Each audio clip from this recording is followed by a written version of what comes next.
Hey everybody, welcome to Trayer Wilderness. Welcome to camp.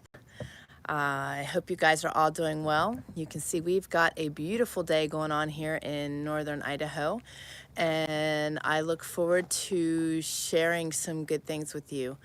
This morning I thought I would take you on a tour of my kitchen here at camp, and then we can go sit in my special place and share some other good things this morning.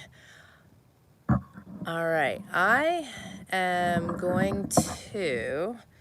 we're going to talk about a slower pace. We are also going to talk about self-care and what self-care looks like. For those of you that are new to Trayer Wilderness and to my family and I embarked on an off-grid journey a decade ago. We just sold the home that we built from the ground up. Well, I shouldn't say we just sold it. It was sold on Good Friday, and we just passed off the torch on Saturday to the new homeowners. So we are at camp. We are living in tents on another piece of raw wilderness land, and we are gearing up to start milling our logs for our tiny log off-grid cabin tomorrow.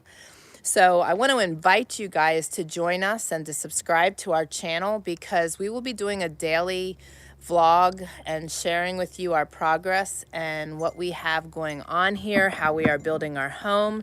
It is not your traditional log cabin. We will be building a log cabin with vertical logs rather than horizontal logs. So I was just checking to see if that was the mountain man. That's noise out on the highway. So, good morning, Miss Tammy. Slower pace would be a blessing. Oh, amen. I have been making that happen, because the last 3 weeks darn near killed us.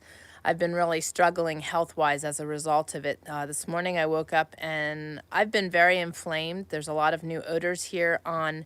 Hello, Bridger. Good morning. I'm glad to have you joining too. What a nice thing for you as well, Tammy, to have Bridger with you.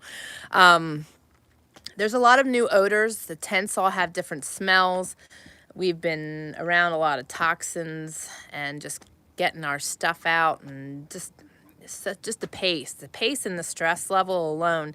So I've been really inflamed, and I woke up this morning and I had such a headache and I was so nauseous, and I drank some bone broth and just went and did some stretching and some meditation, and I feel 100% better. So there is so much to be said about self-care and a slower pace. So that's why I want to talk about it today. But I want to show you my kitchen here and what we've got set up. Now remember, we've done this a decade ago. We lived in a wall tent for 8.5 months while we built our previous homestead. And we won't be living in the tents that as long this time, hopefully just 6 weeks, Lord willing. Good morning, Miss Shelley. But you learn things as you experience these things. And one of the greatest struggles we had while in camp before was mice. Now we've got two things that have altered and changed that for us. One is we have cats and kittens, so they are really good hunters and are keeping the mice at bay. But I also have designed things and set things up a little differently here so that we don't have to deal with the pests and the mess they make, because they pee and poo all over everything, and it just makes a mess, and it's not really healthy. But I want to show you what we got set up here. So I am going to spin this. Oh, I almost ended it. Let me spin this. Here we go. Okay, so walking into our kitchen area, we have water, and we have the trash can handy, the sink. The sink is where I wash the dishes mainly, but it may end up being for our clothing as well, depending how we want to do things. This blue cooler here is for just a hand washing station. Good morning, Deb. I will read that in a second, but I see you popping on. We've got coolers underneath. The cooler underneath here has potatoes and onions. The tote underneath that has all my cast iron, so that they are put away and contained, and I don't have to worry about anything getting into that. You can see the propane tank here. I'll show you that in a second. Actually, I think, no, I'll show you that in a second. And then my little white kettle. Thank you, Skillet, for that. We've got some great friends up in Canada that gifted me with that kettle that was a decoration in my kitchen, but I am now using it to heat my dishwater. So this is one of the other additions I have done here in the kitchen. I've got all these great antique items. I am using that for my spices so that, for one, they are out of the moisture and are not hardening, like the salt and pepper are not hardening in the shakers, and they are covered and away from the mice and anything else that might want to get in there. We were gifted this unit here and feel so tremendously blessed by that. I'll share another story. That goes hand in hand with something else. But this will be my canning station moving forward, but right now it is our cooking and, as you can see, coffee and herbal coffee. I also have another burner right here that I can use. The sun's awfully bright there. We've got our wash line. There is home right there. And I'm going to open this and you're all going to go, oh, because I've got last night's skillet in there I made salmon last night, and I put it in here so that nothing gets in it and it's contained. I just need to heat that up and clean that good. But I'm showing you this because I have my heart-shaped rocks in here. Bear with me a second. It's hard to hold the camera and dig things out, but I have my 2 heart-shaped rocks in here.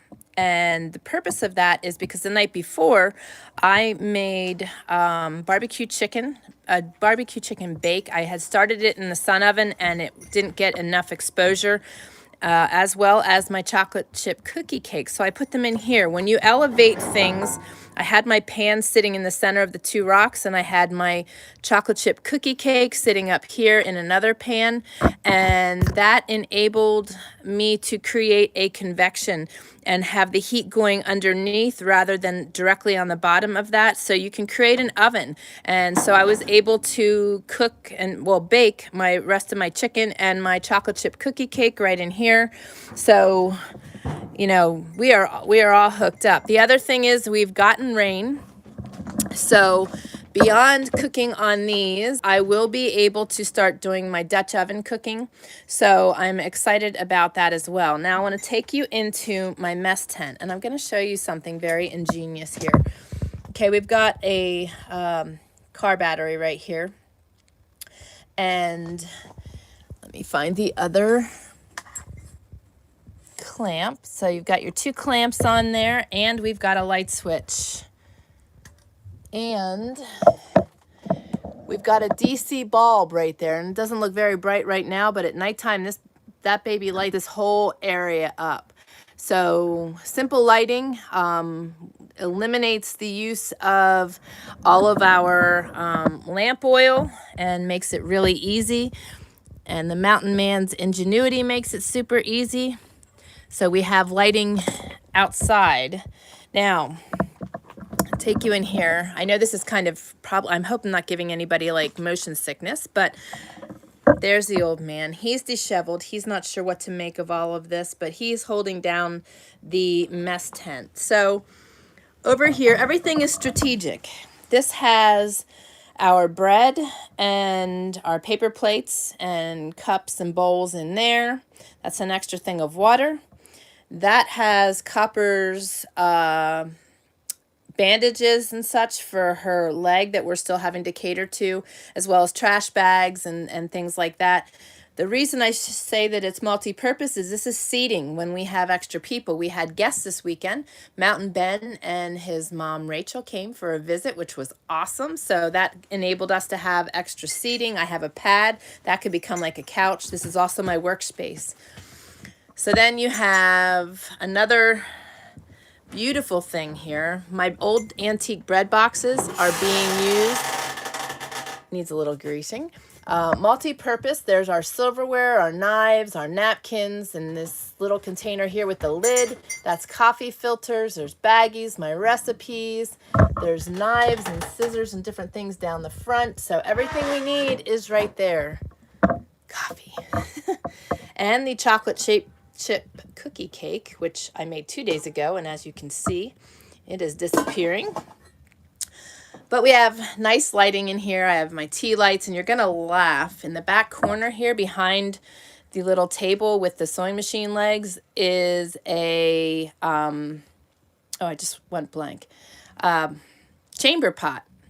And that chamber pot right there has all my tea lights in it. Obviously, it's cleaned and scoured and taken care of. But here's another form of being able to use my tea lights. I'm not burning the stick candles. That's too dangerous in a tent like this, but I am doing my tea lights. But we've got everything we need right here. Snack bars, snacks, aspirin, magnesium, popcorn bowl, because I do have my popcorn popper out there, my hand crank popcorn popper. And for my self-care, my Melt Method massage balls right there. Every morning, every night. And then we have our table, and this is what the big propane tank is for. This is what keeps this warm at night. It's been getting really cold and really damp at night. During the day, it's gorgeous, but you know, you do need heat. We also have the fire going, which we're heading over to next. But if you guys have questions about any of this because you're planning to do something similar, or you have questions on how I'm maneuvering, I would love to answer them, because this is a passion. I love doing this. This is living in the tent for 8.5 months before was the absolute best thing that I ever did in my life. It was so simplistic, back to my roots, and just really very enjoyable. And this is the same, you know, it's just like second nature to just keep moving. It takes thought. You know, you got to put forethought into preparing and everything. One of the advantages we have this time around is that my refrigerator is actually in my container, where before it was in a storage unit in town. So we were working out of coolers. When you're working out of coolers, that can be a real drag because you've got a lot of wetness on your food. Unless, of course, you put your ice in a container, which we've done also. But, and that would be the solution for that, is have your ice. You can get blocks of ice out here versus just a loose ice. And we would put it in a container so that the items in the cooler would not get wet and just nasty.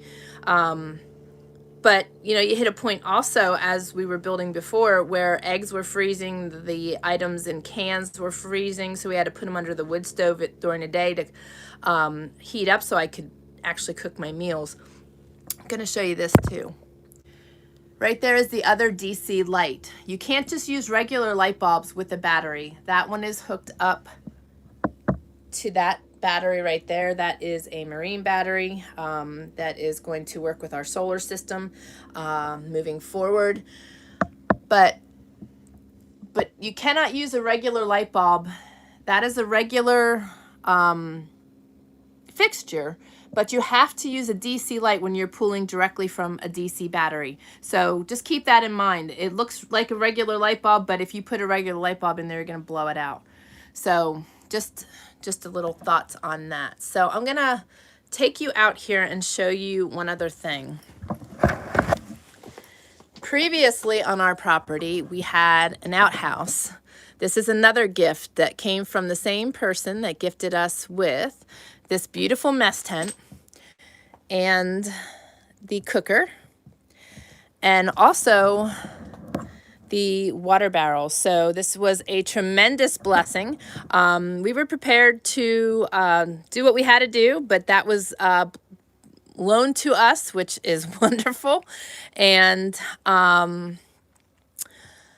it makes life a whole lot easier, for certain. So the neat thing about this tent right here is that our dear friend Evan and Courtney blessed us with this tent and another tent, and it ends up that his mom Peg was the one who blessed us with these things. The tent was hers and her husband's 40 years ago, and they used to use it all the time to go out camping. So she felt so, she just felt like blessed to be able to bless us. So I'm going to spin this around. So it was just really awesome. I got to see her this weekend, and that's when I found out that the tent was actually hers.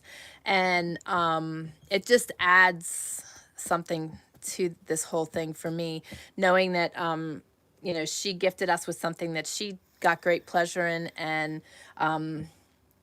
Christopher was saying that we're glamping because our kitchen is definitely set up nice. I mean, it's cozy. Everything's available. It's easy to maneuver. I've had to adjust when it comes to baking because I've got things spread out. So I've got to work on that because I want to be able to have things baking and in the sun ovens or in the Dutch oven first thing in the morning, because I'm out in the woods helping these guys too. I want to be a part of this build. That's what I've been re-strengthening my body for. So I'm part of this build, but I've also got to provide food at the end of the day. So I want to be able to really think things through so that I'm not standing here over the grill or whatever in complete exhaustion trying to feed everybody at the end of the day. So I love how this is set up. It's very cozy. We've also got the tarp up above us here that will keep us dry, and it's a good thing because we moved up here and into the tents on Thursday of last week. And it rained for 3 days straight, and it was a really damp, cold rain. It brought really a lot of dampness and cold. So we were really thankful for the setup that we put in place. And then we are blessed with fabulous weather this week. So I am going to take you guys over to my special place. Got to grab a couple things on the way. But we want to take you guys along on this journey, share how we're doing things, because, you know, our future's uncertain. And when you have the abilities to do the things you need to do, regardless what's going on, it certainly makes it a whole lot easier. So let me see if I can do this. I got too much in my hands now. I'm going to spin this around real quick. Maybe. There we go. Okay, so tomorrow we will start milling the big logs, 10 by 10s, that are going to go on our pillars. But you can see our view. It's just amazing. That was all smoke covered a couple weeks ago. You couldn't even see the mountains. It was crazy. This morning you couldn't see it either, but that was because of fog. So I want to show you what I've got cooking. I got to turn it also because I had it set for morning sun. There is a tin for my roof. Here is my kindling for my fire. There's Mrs. Copper you saw. Okay, so in here, I have got an elk roast and potatoes. And I just need to spin that. Let's see, what is the temperature at right now? Just about 200 degrees in there, just from the sun. It's amazing. So bear with me here a second because I do need to spin this so it stays with the sun. But these are amazing little units. I don't think these are being made anymore, and it's a shame. They did have a little bit of a design flaw. They get wet, like the moisture, the condensation would go inside the unit, so you had to stand it on its side so it wouldn't stay in there. But the Solarvore Solar Sport is it's a great little oven. I like it because it's flat and oblong, so you can put your longer pans in there and be able to bake a lot of things, where I struggled to do that in the All-American. And that one is actually sitting right there. It doesn't have anything in it right now, but I've got that prepared to go. And that tote that it's sitting on is what they get stored in so that they stay. I like to protect my things. I like to take care of what I have. So here we go. I'm gonna go to this special place that's a little convoluted. I was stretching, and I have this chimney in here because I don't have anywhere to go with it. I have that little chimney in there because I don't know where to go with it. And I think my fire's all burned out. It sure is. I had a fire going in there for you guys, but it's toast. So let me get situated here, and we will enjoy each other's company, and I can read what you guys have been posting here. So let me give you the nice view and get myself spun around here. Okay. Sorry, guys. How are you all this morning? How many of you want to slow your pace? How many of you are going at an insane pace and not enjoying it? We have that ability, guys. We need to change that. All right.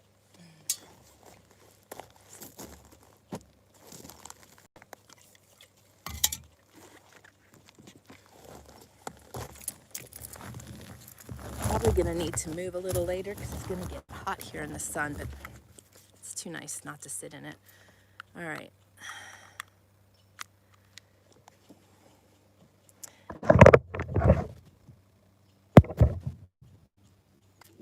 All right, here we go.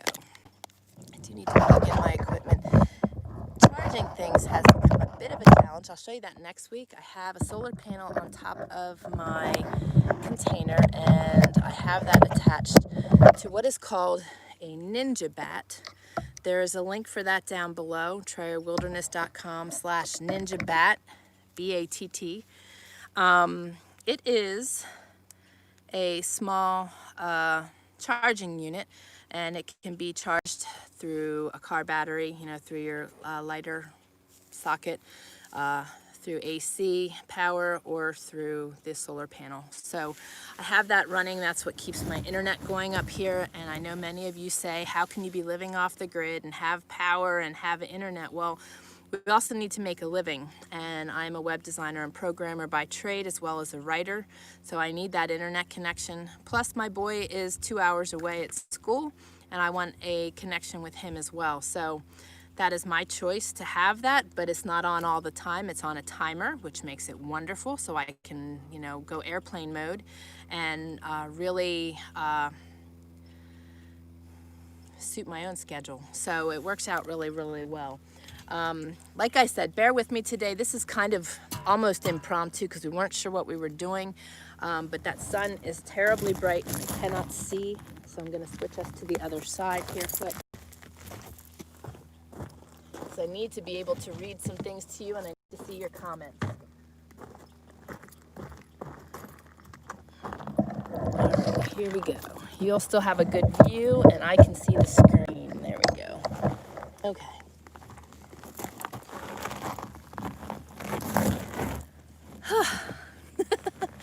All right, such goings on, right? But welcome to my world. This is my life right now. Okay, so let's see here. Lots of messages. Okay, here we go. Deb says, good morning, Tammy and friends from Deb in North Central Washington. I'm listening for a while at work until students come in to be tutored, then I will have to go. Miss you all. We miss you too. I'm glad you can jump on. Yay, Miss Kelly's here. Caught you on live. Yes. I'm so glad too. Good morning. Oh, and Deb says yummy, probably for the cookie cake. Deb says, this is beautiful, so cozy and peaceful for both of you and visitors. Yes, I really enjoy my space. You know, it was very well thought out. Putting it between the containers as we did enabled us to utilize that space, but also give ourselves a shelter out of weather, because who knows what we're going to have happening here. I'd love for your prayers to stay with us, that we have good weather like this for the next 6 weeks so that we can get under roof but we're going to deal with whatever comes our way. This is not our first rodeo, and when we moved into our previous homestead, there was a foot of snow on the ground. So, you know, we're just going to take it in stride and one day at a time and just keep jamming is the best we can do. Let's see here. Shelly says, I'm trying to slow my pace, but right now with trying to prep for winter, I'm busy dehydrating pumpkin and potatoes. I made my own salt and vinegar chips, and they were yummy. They sound yummy. And yes, you have been busy, girl. Between renovations and all that you're doing, take it easy. Take care of yourself. Dev says, back to work at school, 4 hours, and still working other jobs to be able to pay my bills. Have huge garden providing most of our food with lots of work harvesting and preserving. No time to sleep much. That's not good, sister. We need our sleep. I used to work like that too. But I learned that what won't get done today will definitely get done tomorrow, and it'll still be all good. Tammy saying hello and that she was feeding Tristan. Girl, I'm so excited, Tammy, that you have your grands there with you. That's awesome. Kelly says, Shelly, you've been busy. The salt and vinegar chips sound amazing. Can you share the recipe? There we go. Good question.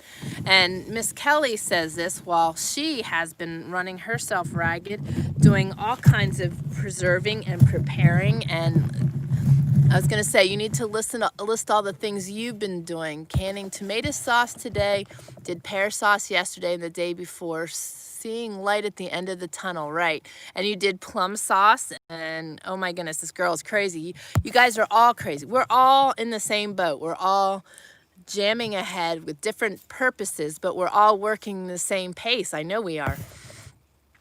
Shelly says, I did dehydrate the split pea soup. It tastes really good and have not yet figured out how much powder for water yet. But it's awesome that you are figuring that out. That is the fun of of us being in our kitchens, learning how to dehydrate and preserve, but also just cook. Just a little funny story. I made a bread the other day using my banana nut bread, but now in the next cookbook, it's going to be not banana nut bread. I didn't have bananas, so I put in, I know there were cranberries in it. I know there were white chocolate chips, and I'm trying to think what else I put in there. But it was this barrage of things. I just used the base recipe and then just altered it. And so Christopher named it the not banana nut bread. Thinking I used applesauce instead, or pumpkin. I don't even know anymore. It's such a blur. But it's just fun to be able to concoct. Even with the chocolate chip cookie cake, I added a banana to it the other day just because I had one that needed to be used. So, you know, when you're not afraid to concoct and you're not afraid to experiment, not too often are my experiments something that my guys won't eat. I think that's only happened one time, and that was because I made cranberry chicken, and they didn't care for the cranberry chicken a whole lot. They did eat it, but they said that didn't need to be added again. But most of the time when you're experimenting, you know, you still got your flavor, you still got your taste. Sometimes it might flop in the middle or something like that. But you know what? The more you experiment and the more you are willing to step out of the normal boxes that people are in, you know, the limitations we have on ourselves are often not self-created. They were created as a result of our upbringing and the way our parents did things. And we tend to take that as a norm. So we need to learn to step out of that. So Shelly, you need to keep sharing and share with us how you are coming along with your split pea soup. Let me see here. Oh, you guys are awesome. Okay, there's lots of messages today. Deb says, my brother is flying into Spokane on the 9th next Friday from North Carolina to help me build my glass window greenhouse. Awesome. We'll be here till Friday the 16th flying from Spokane. Oh, that's awesome. So we need to see pictures of that, sister. Are you going to be sharing that on your channel with your videos? You need to put a link for your channel so other people can follow that build. Kelly says, still have 32 chickens to butcher. The turkeys live weight weigh 25 to 30 pounds already, so need to butcher them as well. Was hoping to keep them until mid-November. I bet those sound amazing. I know that your chickens and your turkeys are going to be so amazing. And you've also been doing your bone broth and canning meat from your last year's chickens. So that just sounds so amazing. That's one thing that I miss right now is a chicken, a good, fresh, homegrown chicken. There's nothing better. And I've never seen so much good fat. Deb says, I've already fermented 7 5-liter picklet jars of tomato, pepper, onion, garlic, herb salsa. So yummy. Sounds yummy. You guys are making me hungry. Kelly says, keeping up with the milk and cream is a full-time job. Made a gallon of chocolate pudding and a gallon of butterscotch pudding yesterday for desserts and for Mike's lunches. Oh, that sounds so amazing. Tammy says, we are busy trying to get Benjamin and Alexis settled and finding a new norm for our schedules to include the grandsons. By the way, I am praying for you guys and Alexa. I got the message last night and I didn't get a chance to respond, but I was instantly praying, and we'll continue to do so. Shelly says the recipe is really easy. You put 4 cups of water with 2 cups of vinegar and boil about 2 pounds of sliced potatoes for 12 minutes. Drain and cool, and then salt with seasoned salt, then dehydrate until dry. Oh, awesome. See, I wasn't sure if you were putting that on top, or so that's interesting that you're boiling the vinegar with the potatoes and then just salting them. Oh, that sounds so good. I like making zucchini chips and kale chips like that too. Oh, so yummy. Kelly says I'll be churning butter again, but it's 3 times a week now, making it 3 times a week now. Wow, that's insane. But man, is that good stuff. Do you salt yours, or do you just make just butter and then be done with it? Deb says trying to keep up with making milk kefir. Will be milking my cousin's young cow this weekend for 6 milkings. Awesome. So when you milk as a chore for them, then you get to keep what you've milked. Is that how you do things when you barter your time and stuff? Because that's awesome. Being able to make cheese too. Oh gosh, mozzarella cheese made from fresh. We used to do it with the goat's milk, but also cow's milk. And oh my goodness, that is just so good. You guys are really making me hungry. I have only had bone broth all day today so far. So some salted and some unsalted with the butter. So it is not just me that has been running at the speed of light. We were running at the speed of light to get out of our old homestead, finish the work there so we could get up here. I have a video. I just need to do some editing to share with you the finished product of our old homestead. So it really turned out amazing. And what we did is, what we were asked to do is finish it the way we had intended. So when we walked out of our home, with the exception of the cabinets and the countertop, everything was exactly as we would have done it. So it was neat to see it all come to fruition, to see it finalized. But at the same time, it was just so glorious to pass the torch. Our hearts are here. God is here. God is so present here. It was so crazy. Through the chaos of things that were happening, you know, we would bring a load of stuff from there to here, and it was just such a different vibe. You could just feel God's presence, the peace, the comfort, the joy in this place, and we just couldn't wait to get here. So I'm really thankful the way things worked out. I'm really thankful that people have moved in that appreciate it and love it, and are finding their peace and joy in our old homestead. So it's awesome the way things work out, and God was very present in the last 3 weeks in just guiding us and directing us and helping us to move on. And the guys are busy right now just getting a couple loads of things that were in the exterior of the house that needed to be moved. My beehives needed to be moved, but they had a nest of yellow jackets in it because they don't have bees in there right now. So we had to wait to get those, and just some of his trapping things and some of our steel and his MacGyvering things. So we're getting all that stuff out and up, and then tomorrow we're going to start milling our logs for the house, and that'll just be so exciting. I also want to encourage you guys to check out Austin's website. It's not up yet, but when I am done here, I am going to spend the next probably 2-3 hours and finish it. I've spent the last 2 days while the guys were doing odds and ends getting that finished, so it's out there for Austin, because he is definitely needing to trust in God right now and trust God's provisions for things because of my lack of time to be able to get that live. That is something that we are hoping will provide Austin's income for his rent and his food and his schooling. But Austin is doing fabulous, and his website is biggerthanautism.com, and it will be a global marketplace for all aged individuals that are on the spectrum of autism and Asperger's.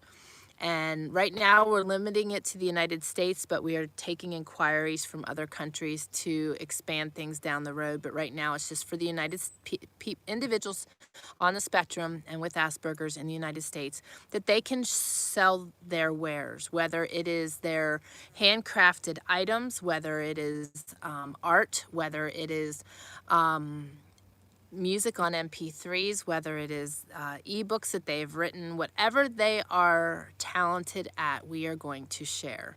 And we are also going to spotlight each individual artist from time to time on our YouTube channel, on our social media, and really give them a chance to share their story and their wares. And we are also opening it up that they can purchase their own .com to have it linked to the Bigger Than Autism storefront they have, so that they can have a marketing tool and be able to market themselves and really utilize this space as best as possible to enable them to have something that they can feel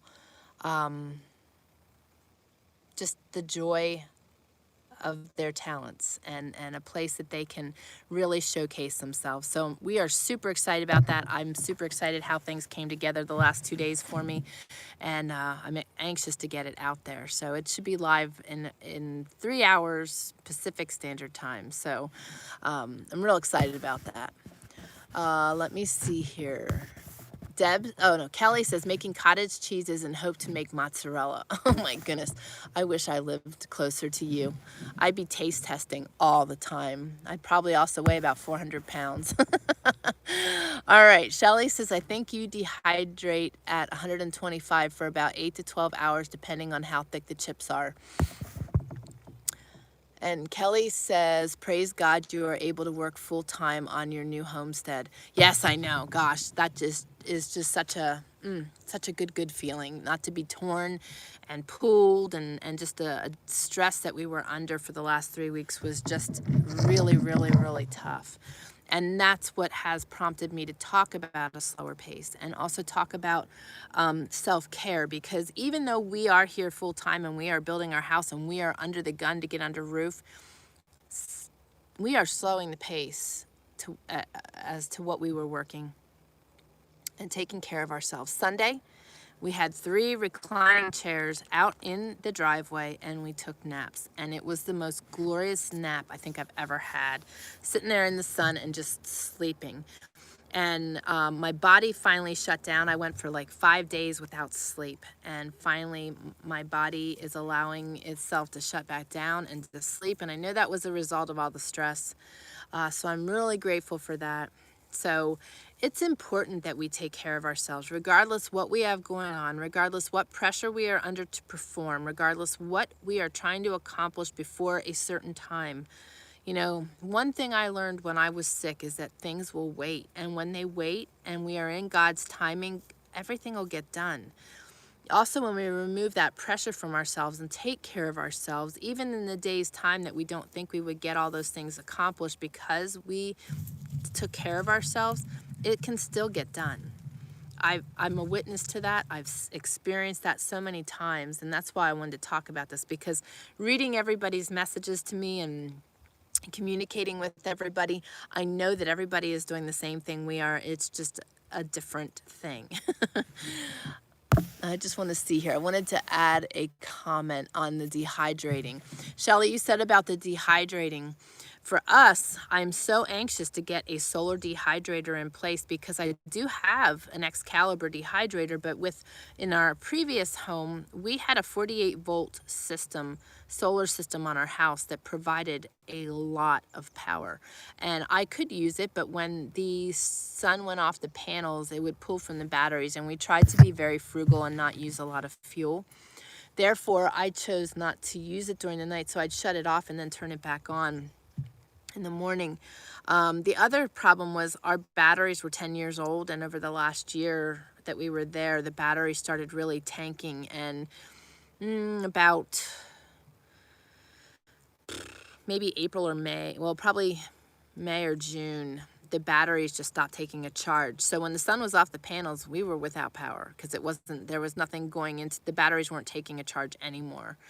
And then the new homeowner did purchase new batteries, and we had put them in for him, and they were amazing. So I could have probably got away with running a dehydrator on that system, but it was a 48-volt system is a large system. We went large because of the Mountain Man's tools, and him making furniture and varying things. So we wanted to make sure we could power all that. 24-volt system is probably sufficient for the average person. But right now, going into our new house, what we will have is that Ninja Bat to run our internet and to charge our equipment, like my equipment, my laptop, my iPad, iPhone, his phone. His tools will be run off of a generator for the time being. Our wash will be done off of the generator. And we will be running DC lighting through the house that will be running off of a 24-volt panel, which is, I think it's a 180-watt panel. The panel we used for our water system before was a separate system at the other house, and it was a 60-watt panel. And it did the trick. So for it to run the DC lighting, the 180-watt panel should be sufficient. And we might run an inverter off of that to run other items. But that's pretty much it. That's what we're going traditional. We're going somewhat primitive in ways, and we're not really worrying about it. As long as my internet is up that I can write and do my web work and communicate with the boy, we're good to go. As far as everything else, we don't have that great of needs. And most of the things, honestly, all the things that we have are hand crank. You know, they're antiques that don't require power. Coffee pots, all that stuff. The coffee pot is not hand crank, it's a percolator, just to clarify that.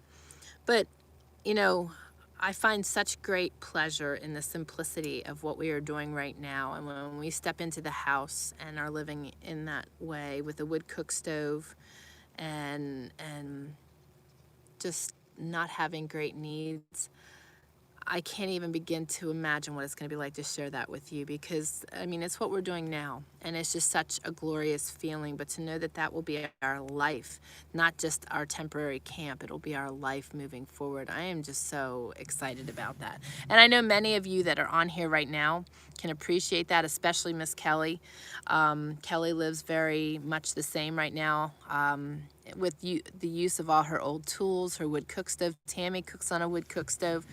You know, so being able to have that traditional aspect in our lives and having traditional tools that belong to our ancestors, and right now having the gift of the tent that belonged to somebody that they utilized 40 years ago, just gives me great pleasure. It's just the simple things in life. And when you can enjoy those things, the only way you can enjoy those things is when you're really concentrating in at a slower pace. You know, we are called to love in life, and how can you even love when you're running at such an incredibly fast pace to just get her done? And you know, I realized that in the last 3 weeks how painfully awful it was, just watching ourselves and not being able to necessarily, we weren't awful to each other, but we weren't able to be good to each other like we normally would be, because of the clip we were running at. You know, you lay flat at night and you're out cold. I mean, we're just total exhaustion. And it's not healthy, because I'm feeling that. I've been inflamed, I've been having problems, and working through those problems, the way to resolve those problems is to slow it down and to take care of myself. And, you know, once you've experienced that kind of stuff and you've walked through that kind of stuff, you also realize how vital it is, and also, sadly, this is my term for it, how foolish it is to push ourselves to such limits that we do weaken our bodies, sicken ourselves, and just we're not living and enjoying life. And that's why I wanted to talk about that today.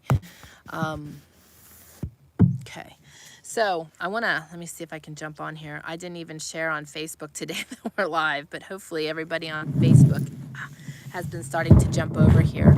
And if you guys, if there's a bunch of you that are new on here, speak up, say hello, share where you're from. If you're watching the replay, please share as well. I know we've had quite a few new people joining us over the last couple weeks, and it's been awesome. I'm so grateful to have new people jumping in. And like I said, when you comment on the replay, please know that your comments are seen and will be replied to. I'm getting a little better with that. It was a little bit insane the last 3 weeks. I wasn't keeping up with much of anything. But let me just jump in here. Here we go. I wanted to just share a couple things. I had shared the Grove link last week. they have some great deals and great cleaning products. I'm really impressed with what they have to offer, and you can find that by going to TrayerWilderness.com/Grove. And the Herbal Academy has all kinds of discounts going on right now. You can find them by going to TrayerWilderness.com/Herbal Academy. And the Amish baskets, they are taking orders right now for their Christmas orders. I know many of us, I know for myself, I'm going to be making a lot of my Christmas gifts this year. I mean, we're all in a financial quandary, and to me, a handcrafted gift really has a lot of value. And that's one thing with this Amish baskets, is everything that they sell is handcrafted by an Amish family. It's a marketplace there as well, where there's varied families that are making and selling things. But that's where I got my wash basket. That is also where I got the dog's fleece beds. And you can find that by going to TrayerWilderness.com/Amish baskets.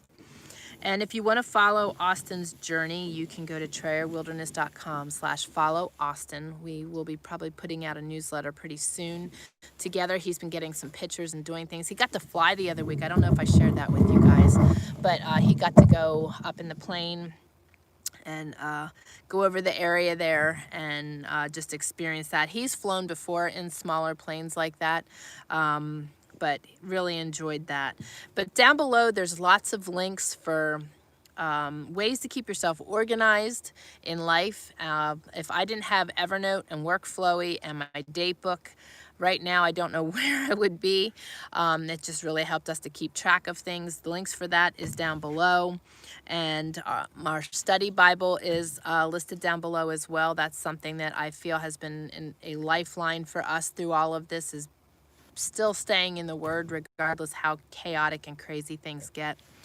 And then I wanted to mention again, creatingbalancedhealth.com is a great tool to really take control of your own health, aside from big pharma and big medicine, and be able to get a clear view of what's going on with your body, whether it's just a maintenance or whether it's trying to diagnose something. But if you go to creatingbalancedhealth.com and put in coupon code TrayerWilderness, you will receive a discount. They are a fabulous outfit. I'm really pleased with them. We utilize them and have gained great results in utilizing them. The other thing I wanted to mention is down below you will find information on the MELT method and also retraining the brain. And I want to encourage you guys to check that out. For those of you that have a lot of autoimmune issues, PTSD, MCS, all of those things can be cured, and it is something as simple as just retraining our brains. I did it 2 years ago, and I will be doing it again once we are in the new house, to just relieve my body of the stresses it's experienced over the last year and just regroup myself. So check those out. And the MELT method is definitely a plus. I feel that's an item that should be on hand to help us take care of our own health if healthcare is no longer available. So that's part of what I utilize on a pretty daily basis, and it helps me keep my skeletal in place.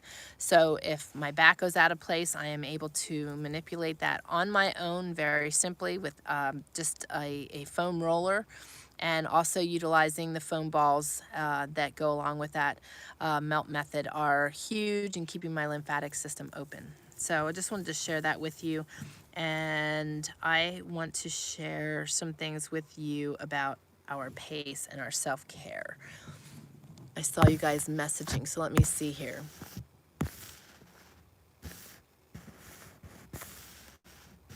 Yeah, Kelly says we are on grid, but use it less and less, mainly for the freezer and the fridge, and soon we'll have our ice box in the kitchen, so may not use the fridge at all, and just for the milk, or just for the milk. Awesome. Yeah, sometime you have to share a picture. I don't know if you can when you guys are on here live with me, but her husband Mike is redoing an old ice box for her, and it is amazing. I love those old ice boxes. We've talked about doing that too. We're still praying for our spring here. We'd like to have a spring house and utilize an ice box as well. Right now, our propane propane needs are our freezer and our fridge. Other than that, we would like to kind of try to get off of use of that as well by salt curing our meats and utilizing a spring for the spring house to keep our things cool. Deb says, I'm so excited for you and Glenn and Austin when he is there to visit. So could live like that with the right spouse and situations. Horse packing, hunting, and camping is always my peace on earth. The mountain man's too, and mine. That is the whole goal behind getting in this house, is so that we can live the way we chose to live and why we came out here in the first place. We love the wilds. We want to be able to be out there hiking and hunting and camping and trapping and exploring. So with a tiny house, it's not that you're forced outside, but I feel like I'm drawn outside in that instance. We are going to have like 4-foot by 5-foot windows on the front and on the side of the house, so it'll feel like we're sitting outside to begin with. We'll also have a big window like that in our bedroom and a front porch. So, you know, we'll feel like we're sitting in the outdoors, but our goal is to be in the outdoors. That is why we moved here. That is what we did before we moved here, but we've spent the last 10 years building the homestead and catering to my health, and now it's time to really enjoy life. So that's exactly it. And being out like that, the mountain man used to do pack trips and hunting and camping pack trips back into the backwoods of Wyoming. So it's part of his peace and passion too. You will find the right man, young lady. He will be coming your way, and you'll be able to do all that awesome fun stuff, and you'll have extra hands on your homestead. So I'm praying for that for you. Shelley says, some days I would love to live like you off the grid somewhat, but where I live, it really limits that ability. Well, and you know, we have the ability to do that wherever we are. So often I hear people say, you know, they want to live like me, but they don't have the money to get the land, and they don't have the ability to do it. And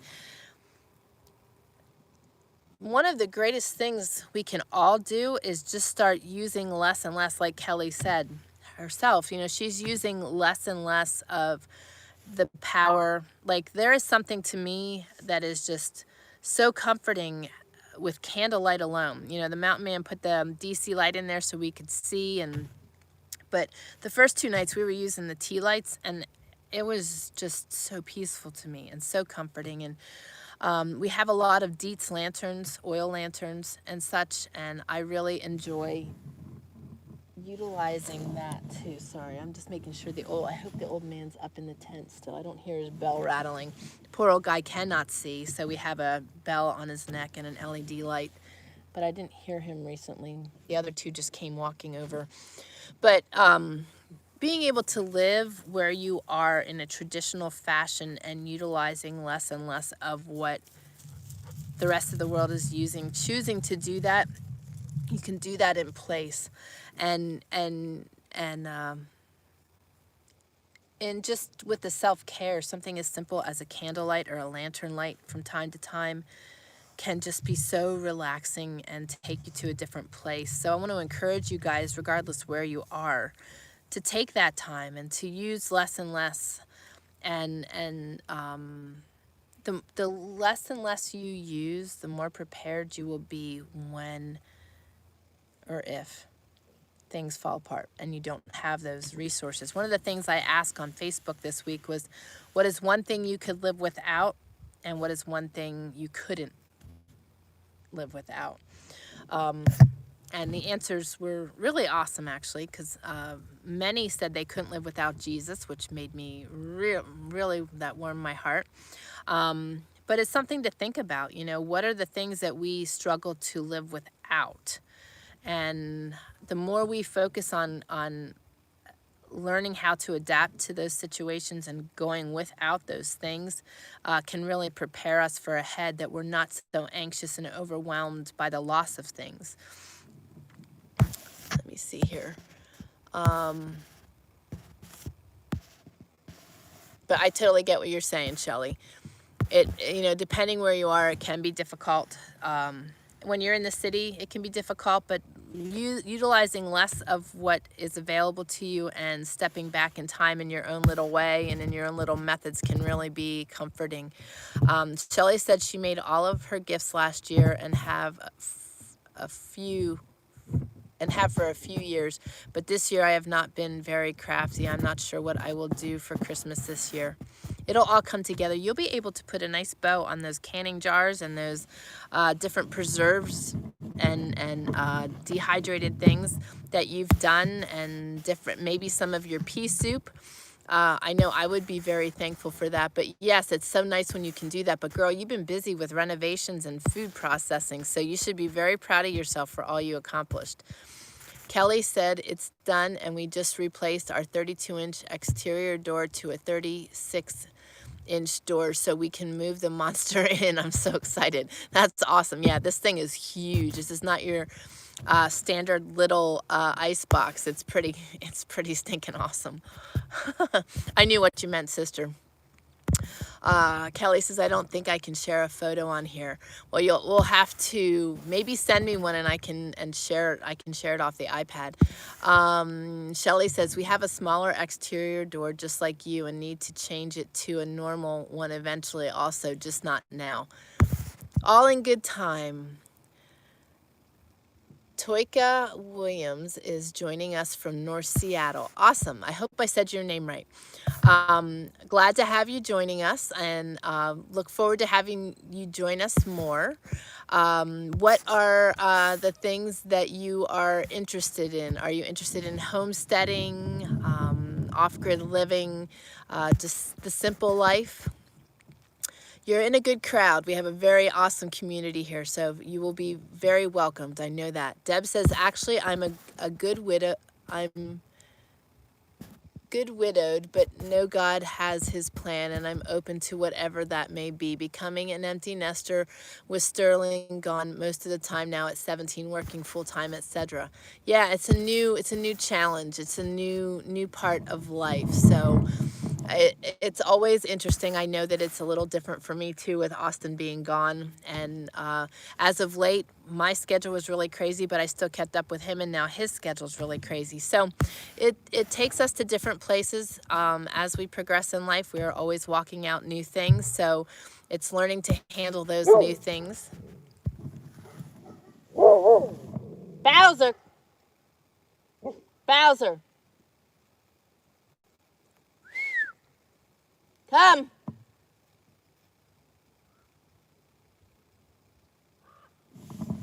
Bowser! You stay here. Sorry, guys. Even though it looks really beautiful, we're still surrounded by unusual things. We've got mountain lions and wolves and packs of coyotes. The coyotes were letting loose this morning early. It was awesome. There were so many of them. It sounded awesome. Shelly says, I always sign up with our hydro company to decrease our hydro consumption 10% every year. If you manage, they give you $50 off your bill. Awesome. Awesome. Any way you can, sever your ties with certain things, lower your consumption. That's all so good. Kelly says, love homemade gifts and love making them. Yes. Make baskets of home goodies, Shelly. That was my first thought too. I'd be totally game. Deb says, where are you located again, Kelly? Sorry, can't remember. Okay, so she did say Kelly's in South Central Montana.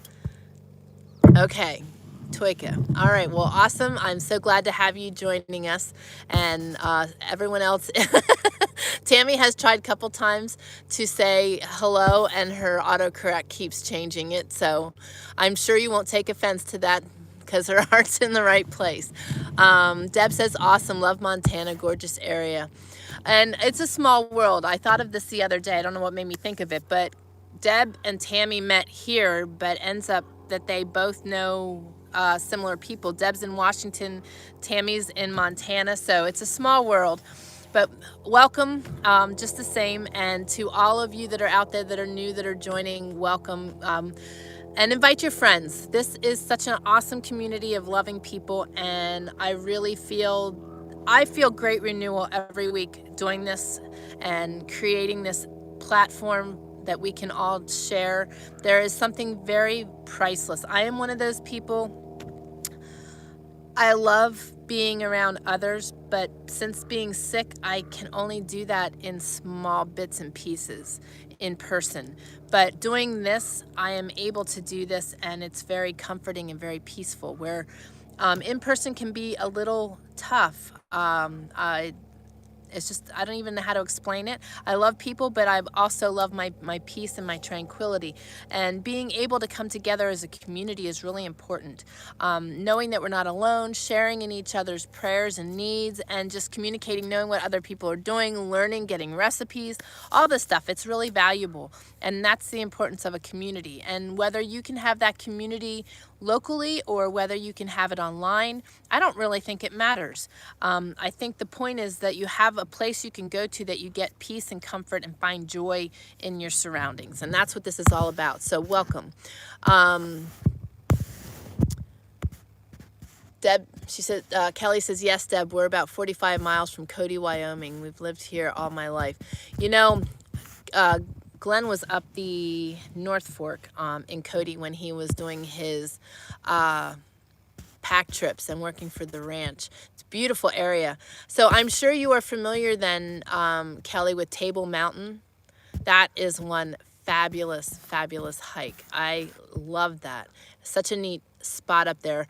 It's 13,000 feet in elevation, I believe, and it's a mountain that just flattens out up top, and that's why it's called Table, and it is just beautiful up there. God refreshes me each time I'm here when it's live. It's my socialization. I know, right? That's mine too.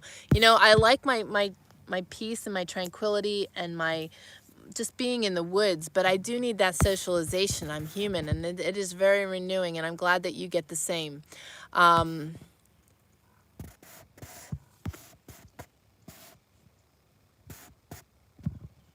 Yes, Miss Homesteader is Kelly. And Deb is Enriched Refuge. So welcome, and feel free to ask questions, share what is going on in your neck of the woods, Toika. Shelley says, the little lady I take care of is turning 100 this Sunday. Wow, she was born and lived most of her life in the same area. She is a veteran, but that is about the only time she was away. Oh, wow, that's so awesome. And is she able to share stories with you, Shelley? Or is she beyond that? I know you guys were having a rough day yesterday. So it's so neat to be able to tap into people like that and gain from them. I could sit and listen to older people for hours and hours. They just have such neat things to share. Kelly says, yes, Table Mountain is awesome. Today, actually, Courtney is with friends hiking up Hart Mountain between Powell and Cody today. I know where that is too. That's awesome. I don't know if it's on here or not. Hang on a second. I got to see if I have this because you guys will all appreciate this. Yes, it's the first thing I came to. Okay, my first trip and only trip to Table Mountain. We were hiking. We were about 3/4 of the way up, and I found that, just like that. Can you see it? I can't tell if there's a glare on it or not. That baby weighs 5 pounds, but that is what I found while I was walking up the mountain. And of course, my mountain man goes, if you want it, you carry it. And you know I didn't argue. I carried that baby down. It's a 5-pound rock. I see hearts everywhere. And that was one of my treasures. So it is good for her to get out hiking. Kelly says she loves hiking. Hiking is so refreshing. I love to hike. Oh, that's very cool. Kelly said she just called and they are at the top and a bull elk is bugling. That's so awesome. Okay, so you could see it. Yes, that's my perfect heart. I can't believe it's still on my machine. The way Apple works, sometimes you can't keep your photos on your machine. It like downloads them and does weird things. So I wasn't sure if it was on here. I know, is that not gorgeous? That's how I find my rocks. They're like perfect hearts. It's amazing. She is not able to share stories, but her daughter has been writing her stories, so I know most of her life. She made a magazine to give to the family members. Oh, that is so cool. See, now that's awesome stuff. And I'm sure that when she, what branch of the military was she in, Shelley? Do you know? But I think that's so cool. I think that is just so cool. I want to read these things before we run out of time and before I get sidetracked. We also need to pray for Diana. She has a caretaking job today and tomorrow, and it may turn into something else if things work out. So definitely keep her in your prayers. Keep Pat Kenny in your prayers also. He is gearing up to come out here to go hunting. And since his massive heart attack, his health has been giving him struggles, but his multiple myeloma is in remission. But I want to see him come out here. So just pray that his health is strong enough that he is able to come out here, and he's working on getting a camper so that he can get around and see some friends. So I want to keep him in prayer in that way. And just pray for Austin for provisions and for him to continue trusting God in his walk there. Okay, so you guys are talking back and forth. Awesome. Yes, Kelly said, what a wonderful keepsake for her family. Yeah, that is just so awesome. I think that's fabulous when you can do that. And I love seeing when people, either people themselves write their story or the family does it like that. That's just so awesome. But this is important stuff here today. We are talking about slowing the pace, and I want to share this. This one is a heavy-duty one and should scream to all of us. Okay, so focus on one thing. Philippians 3:13. We live in a day of multitasking. We talk on the phone, apply makeup, drink coffee, eat lunch, feed the kids, and even read text messages while barreling down the highway. Dr. Richard Swenson says, in some instances, we are more productive. Some people crochet while watching the news, and in certain jobs, it's considered necessary. Clerks on the stock exchange floor are required to run around doing 5 things at once. But isn't it bizarre that when a 48-year-old broker drops dead, his colleagues keep working around the lifeless body receiving CPR?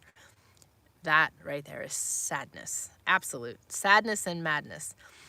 The dramatic escalation of busyness has given us too much to do in a short time. The standard strategy, instead of refusing to take on more, is to do 2, 3, or 4 things at once. It's an extension of the do more and more with less and less philosophy. But someone forgot to do the math.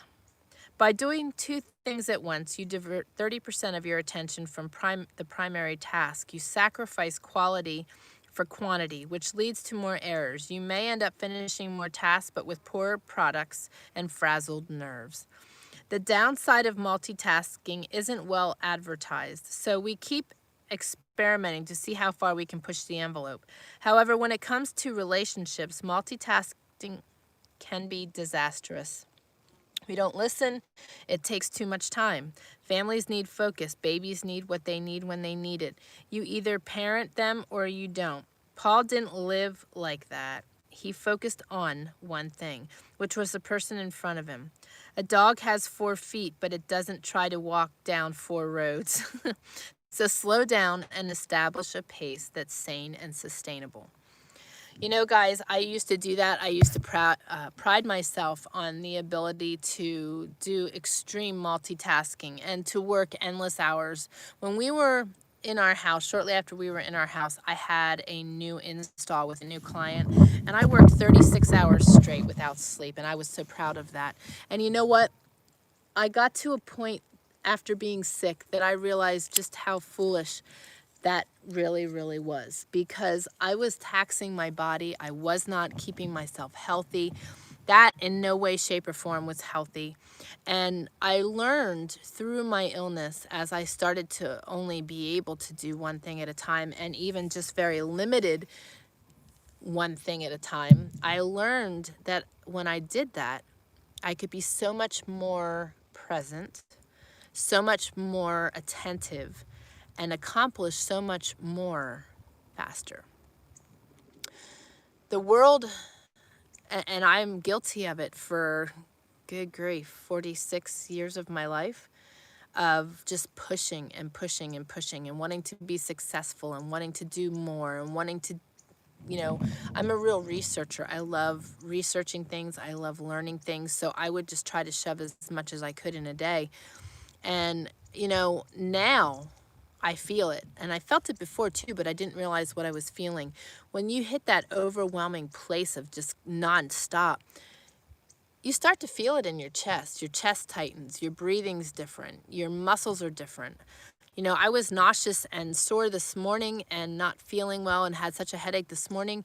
And I resolved that by pausing, meditating, and stretching.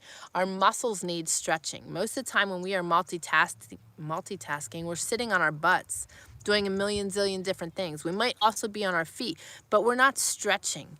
You know, our bodies were designed to be stretched and manipulated and worked and our muscles used, and we're just going about things in such a bad way in our society today. And that's why I'm so grateful to be here at camp now that I can start my morning with a cup of bone broth or a cup of coffee and sit here with this beautiful view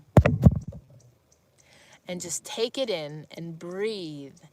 And not only breathe, but stretch my muscles and take care of myself. And you know, in our hustle bustle, we're so worried about getting things done and accomplished. And trust me, I know, you know, we needed to get out of that old homestead. We needed to push like that. We needed to work those hours. But at the same time, in the midst of that, I was trying desperately to find my peace and my joy and to just be good to myself. So when I would go down into the solar room to fill the water tank, I would listen to an audiobook, or I would read a devotional, or I would read the Bible, or I would just go for a 2-minute walk down the end of my driveway because we were really pushed. But we still got to, in the midst of our chaos and our stuff that we're doing, find things that give us joy, find things that give us peace, find things that relax us, because without that relaxation, we are not doing ourselves any favors. We are taking years off our lives. Trust me, trust me, trust me. I'm seeing messages, so I want to jump back here and read some of these.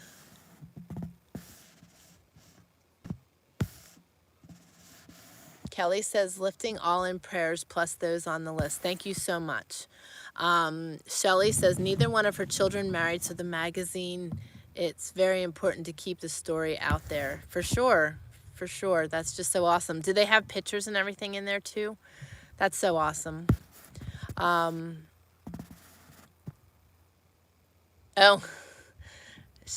Kelly just said, wow, just read that chapter yesterday for our Read the Bible in a Year time. Yeah, you know, there's so much power in the Word of God, and there's so much truth in it. And, you know, we neglect reading it because we're too busy. But honestly, guys, there's so much peace and comfort that comes from reading it. Kelly says, learning to slow down. Used to be a multitask junkie when younger. Age has slowed me down, and I've been so blessed for it. I know, right? Right? Deb says, my Gramps wrote his autobiography. Born 1902 in Austria, old country, came to the U.S. with widowed mom in 909. Died at 93 years. Makes me want to write my story with so many good blessed adventures in my life. You should. You absolutely should. Each and every one of you. I keep telling you, you guys have a story, a testimony in your story. You got to share it. I've got so much in my head right now to get out in books. I'm just so excited. I cannot wait to be able to sit on my porch and in my new house and just do that. Toika said, you found a heart rock. So cool. Love the heart in the cabinets. Ah, you saw that? Yes. They're all over for me. They are all over for me, and it's so crazy. And what was funny is with the heart in the cabinet, Christopher's just learning how I find hearts, and he opened that and didn't notice it. And when I noticed it and showed him, he just shook his head. It's pretty crazy. Yes, Deb says, so beautiful and true words, Tammy. Yes, you know, we need to take care of ourselves. Shelley says, if you feel you need to write your story, Deb, go for it. Amen. I agree. Deb, you need to. I'd love to read it. Same. That's what Kelly said, and I agree with that as well. She has lots of pictures in the magazine. That's so awesome. This is something that really inspires me. I love seeing pictures of women that are in their anywhere from their 80s to 100, and the gutsy pictures of them when they were young, you know, on a motorcycle, flying, in the military, just doing different things that inspired them. You know, that in those times, you got to remember these women were going out on a limb to do things that were not acceptable for women to do. And, you know, I am not a women's rights activist because I feel that God designed the home to be that the man should be the head of the household, most definitely. The woman is not a doormat. The woman is meant to be his helpmeet. But at the same time, I don't feel that women should be shunned from being able to do things and experiencing things. I had a Harley. I loved to ride. I loved to be in the woods. I was the biggest tomboy growing up. You would have found me in trees. I still read books, but I was in a tree reading a book. I was fishing. I was in the woods, and I'm so grateful for that because it's enabled me to live this lifestyle too. And there's people that we watch, The Last Alaskans, maybe some of you have watched, and Edna talks about how, you know, women weren't supposed to hunt and to trap, but her dad saw that she had such a desire, he taught her anyway. And, you know, that's what really inspires me, is to see people, women and men, that did things that weren't necessarily acceptable in the time. Not that what they were doing was bad, but it just wasn't meant for them to be doing it, and they had the courage and the strength to do it, and they were doing things that they really enjoyed and loved, and that just gives me such great joy to see people living life by their terms. That's more of what it is than anything else. And regardless if you're male or female, being able to do the things that you love to do is so important, and that we're not living life by someone else's desires and terms for us, that we're doing it for ourselves, and that we're willing to do that and share it with others. I just think that's so priceless.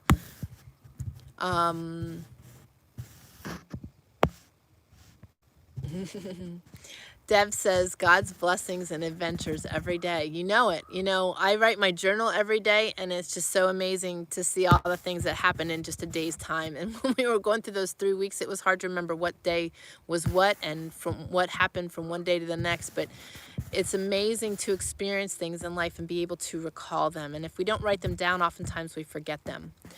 Deb says, I've written Christmas letters for years until just a few years ago when social media has gotten in the way. Yes, and you know, speaking of social media, I have not been on Facebook other than to share on our Trayer Wilderness page. I don't even know when the last time was that I shared something on Facebook. I do not miss Facebook. I do not miss Instagram. I have an app that enables me to share on both of those things without getting stuck in the bunny trails and the rabbit trails and the chaos. My life is so much simpler, more blessed, and happier since I am not attached to my phone. And I encourage you guys to do that, because goodness, there is such an escape there and such a freedom. I used to do Christmas letters too, Deb, and share our story, what happened throughout the year. I really enjoyed doing that, not just for me, but I also got a lot of comments from the people that received it that they were excited to share in our story. And I really wanted to do that here, and we just hit a financial spot, and I wasn't able to even afford the stamps to mail them all out. But hence, that's why my stories are going into books. But you need to write your book. Everybody has a book in them, I believe. And if you feel the urge to do it, then you should embrace that. Kelly says, a lady from church wrote her life story. Her children died young, and she was widowed, but she gifted me her book. Oh, what a priceless gift. That's awesome. Was it really, really awesome to read? She says, I know that she's gone home, that her heritage lives on through me and sharing her book. That's so cool. You have to share the name of the book. Is it something that can be gotten, you know, on Amazon or in some way? Maybe that through a bookstore or something. I would love to read it. Those are the kind of neat stories. A book that I really greatly enjoyed reading that is like that, I think it was an aunt of, or cousin of the woman that actually lived this out. But the book is called These Is My Words. And I'll tell you what, it is one awesome book. My girlfriend shared it with me because she said reading the book reminded her of me on our adventure out here. She gave it to me like 11 years ago. And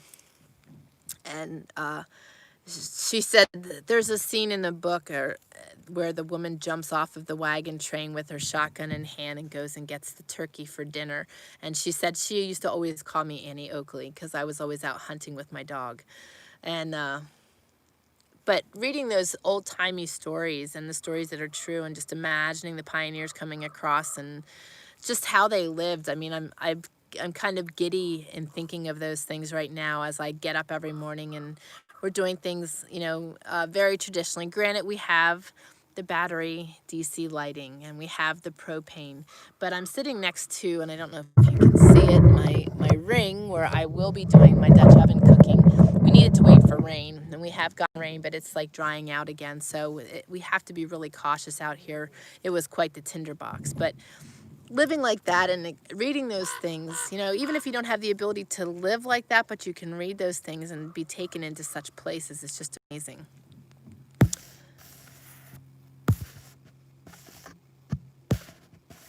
Deb says that was also part of having to stop with the postage and cost of photos with so many friends and family in our living situation. Yep, I know. Same here. It does get hard. It's very expensive. Kelly says, I'd like to get the blog I kept for years made into a book. No, her book is a simple and almost homemade, but has pictures of her childhood and stories from her life on the prairie in Montana. Oh, that is a treasure, Kelly. It was mimeographed. Oh, that's so cool. That is so cool. That is a treasure.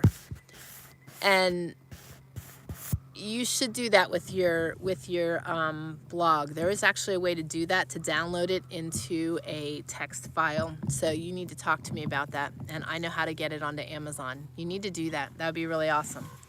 I have another one of these I'd like to read to you guys quick, and then I'll let you get back to your day. Let me see if this is the one. This is a good one. It's actually a series. It's called Slow Down. That was one. This is number 2. Maybe I'll read number 3 quick too. It says, don't copy the behaviors of this world, Romans 12:2. Our high-tech society is producing stressed out people. Next year we will have even less time because statistically for every hour technology saves you, it consumes 2 more. Think about that. That's some pretty heavy stuff. Author Carrie Wyatt Kent writes, every time you say yes to something, you're saying no to other options. Activity cloaked in Christian window dressing is still activity. Don't copy the behavior of this world. Our world is hurried. Take time to listen and care. The hallmark of a Christian is love, and you can't love in a hurry. So to slow down, you need to, 1, simplify your life. Don't fuss about what's on the table or whether your clothes are in fashion. Put God first and everything else will follow. When Marlene Isons decided to switch careers, she set out for grad school with only the stuff she could fit in her car. Today, she's in ministry. She has a house but resists filling it. For all of us that have been decluttering, how about that concept? She resists filling it, and anything she hasn't used for 6 months goes to charity. She says, I feel real freedom because with less stuff, I'm free to focus on God. There is so much truth in that, guys. You saw me decluttering. You see me now living in a tent. There is so much truth to that, and that is why 10 years ago, I enjoyed living in that tent for 8.5 months.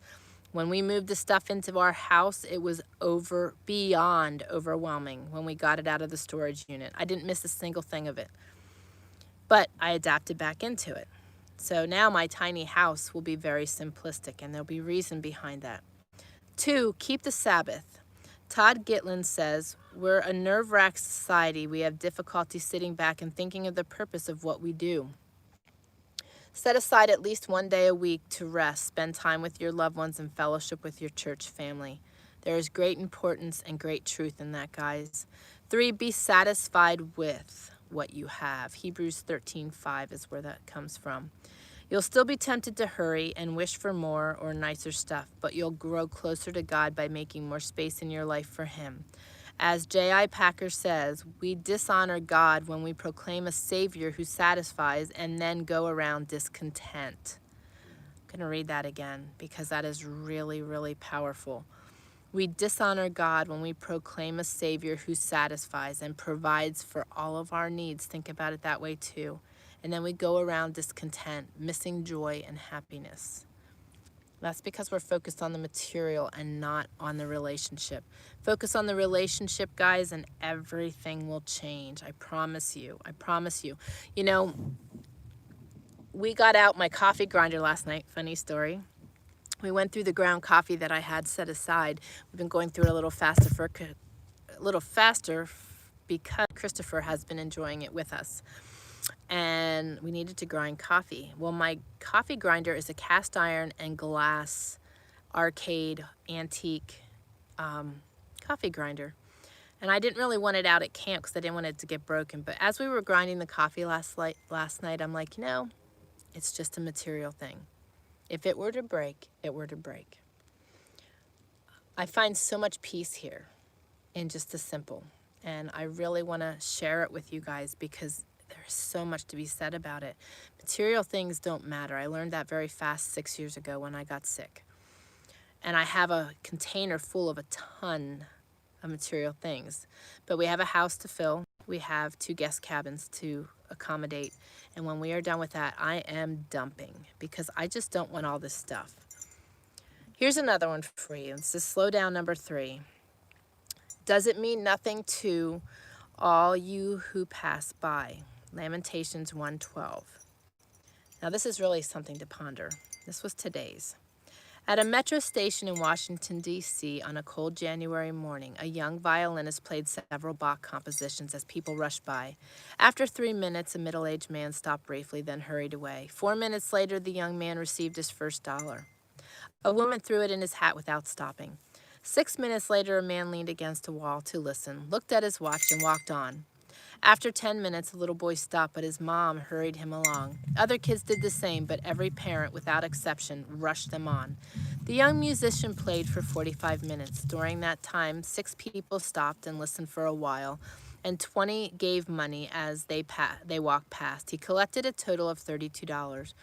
When he stopped playing, nobody noticed or applauded. There was no recognition at all. What's remarkable is this.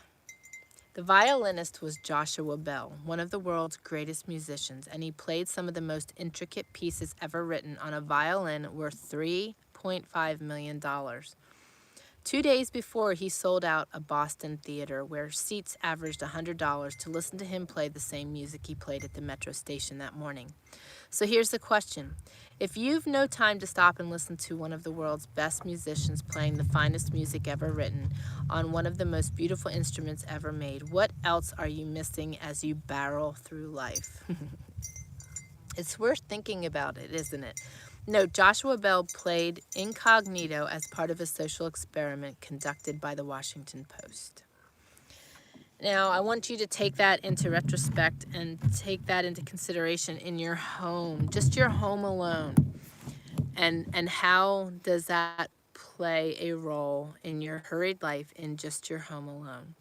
Are you missing out on something that your children are doing, your grandchildren are doing, your animals are doing, or your spouse, your children? Are you in tune enough that you are seeing those things and enjoying the simplicity of your life and the importance of your life and the importance of the people and things in your life?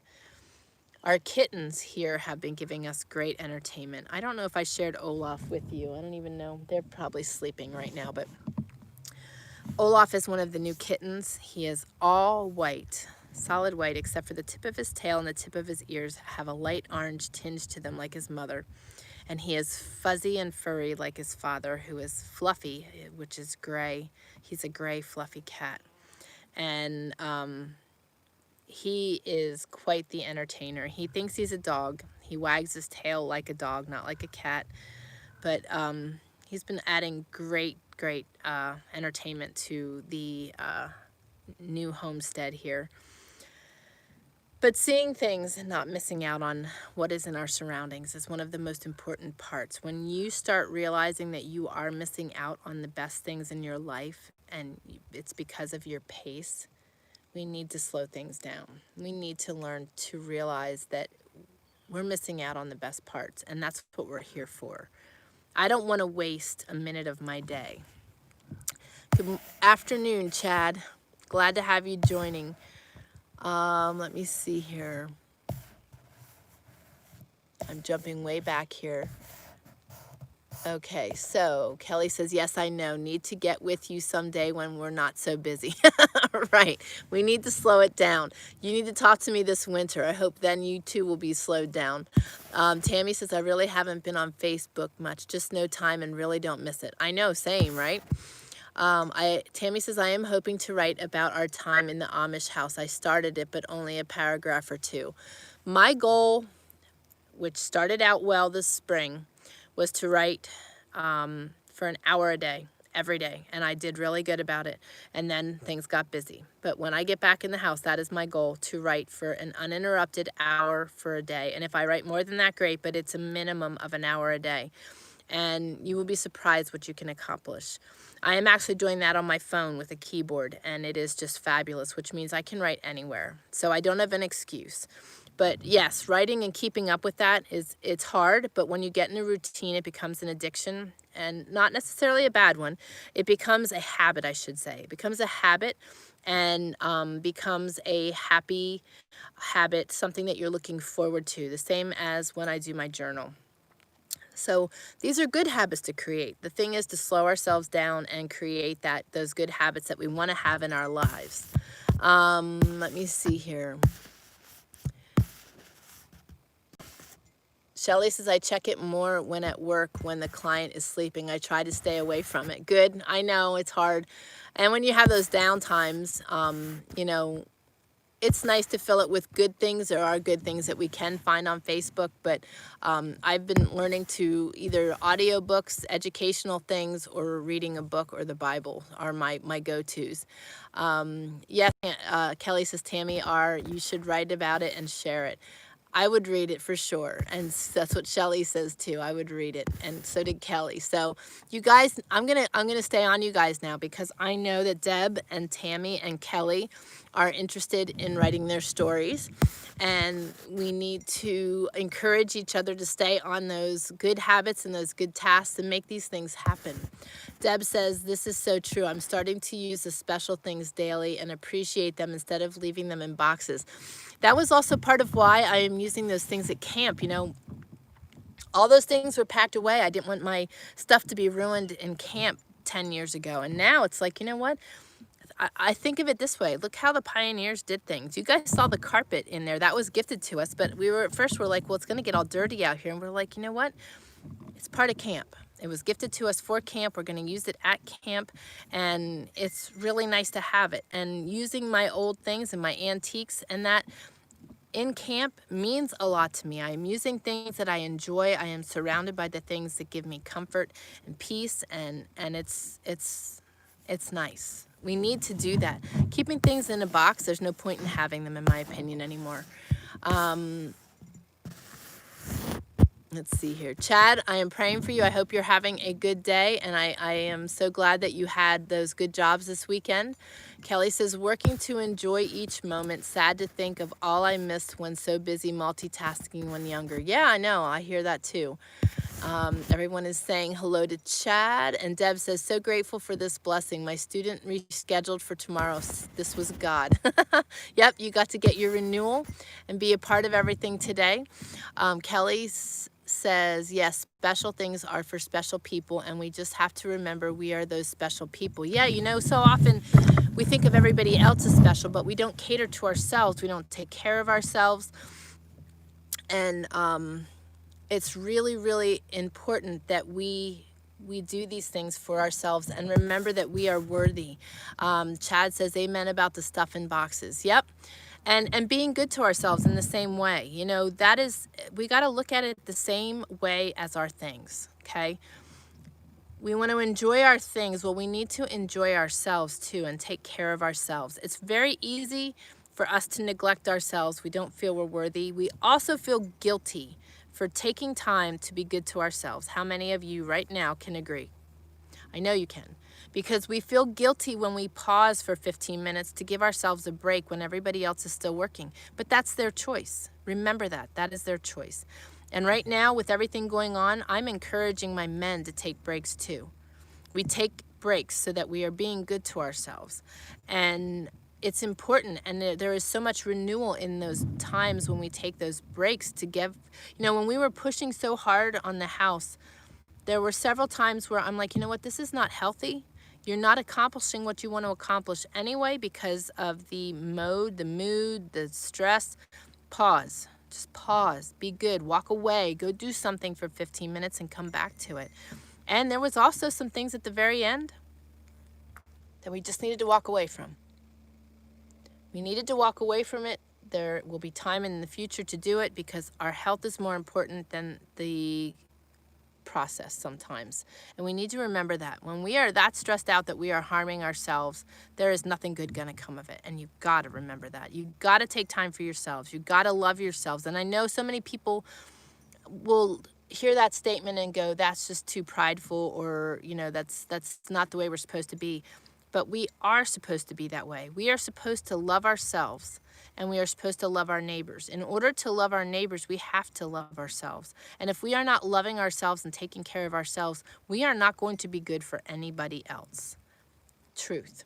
Honest truth. I promise you. I've learned to revamp my life and take care of things in a very different way because I had a really good eye-opener. Not everybody gets that eye-opener, so that's why I'm so expressive and so outspoken on these things, because I feel that people need to learn what I learned, and I would love for people to learn it much sooner than I did. So, but you know, sometimes we need to walk these things out on our own and experience them ourselves, and be willing to just keep going until we finally get it. But I hope and pray that you will listen to my wise words, because they were well learned. It took a really good shaking up for me to see the forest through the trees. So I see you guys have been commenting.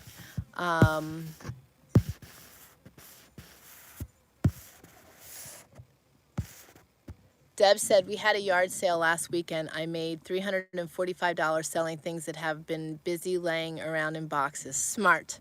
So smart. And you know what?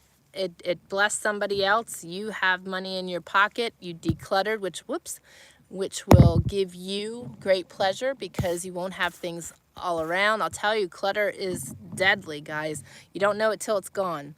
And Chad says, amen about the stuff in the boxes. Kelly says, Deb, we sold at a sale 2 years ago while decluttering and have not missed one thing we sold, and it gave us extra funds to help pay bills. Yep. Chad says, very hard for me to do that right now. Expand on that, Chad. Is that being good to yourself, or utilizing things that are in boxes? Let me know. Toika says, we had a kitten raised with 2 dogs and she actually barked one day. That is fantastic. When these kittens were born, I made it a great point to really acquaint them with our dogs. My Rhodesian Ridgeback is bred to hunt lions. So this poor dog points and stalks the kittens. But the white and the little orange cat took really greatly to her. And I would put them in her face and they would snuggle together, and I would put the kittens on her back. And it is so funny to see them now. They'll stand up, the cats will stand up on their back legs and just pat at her when she comes by. Not in a vicious way, just playing. And it's really fun to connect them that way. And our fluffy cat, the gray Persian, is like a dog also and follows Glenn wherever he goes. He has worked on some of the cabins close by that were in walking distance, and we'd rather walk than drive if we can, and the cat follows him to the job and actually did he was up on the roof working, and the cat was laying on the roof next to him working with him. So it's really, really funny. He's not a cat person by any stretch, but these cats are really cool and have taken to him, so it's kind of funny. Yes, myself and rest. Yes, I know that. And it is hard, but we've got to make habits and creating time for those things. And it is extremely difficult. I know that firsthand because of my own struggles with it, and resigning to the fact that we are allowed to take care of ourselves and we are allowed to take rest. I need to just move up a few inches here because I am cooking.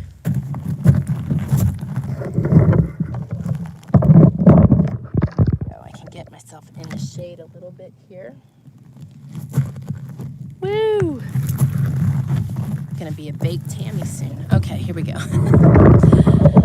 But try to make it a habit. Try to pick a certain time of day if you can, or a vicinity of time in the day, because sometimes our days are like, our evenings are pretty predictable, the rest of our days are not. So when you find a time that is pretty predictable for you and that you're able to set some time aside, do that. Even if it's 5-10 minutes, just keep working on creating that habit, even if you have to set a timer, because there is so much value in that amount of time. Regardless if you sit and meditate, meditation is awesome.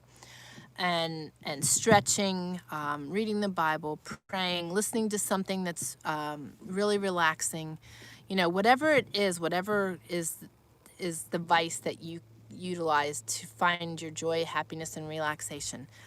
Take that time. There's just so much value in it for our health and well-being. Kelly says, I understand. We work hard to repurpose and reuse everything we can, just like buying anything new nowadays. It's all so cheaply made. I know. I struggle with that so much. And when I do look for something that we do need, I look for the antique version of it if I can find one. I have no desire to have things. It's like here at camp, I refuse to go buy something new to fill a need. Like, the mountain man is constantly just improvising, MacGyvering. Our thoughts to buy something new is never there. I'm totally with you. I don't even know how to explain it. There's so many modern people will not understand my thought process in that I don't have those needs. I don't know.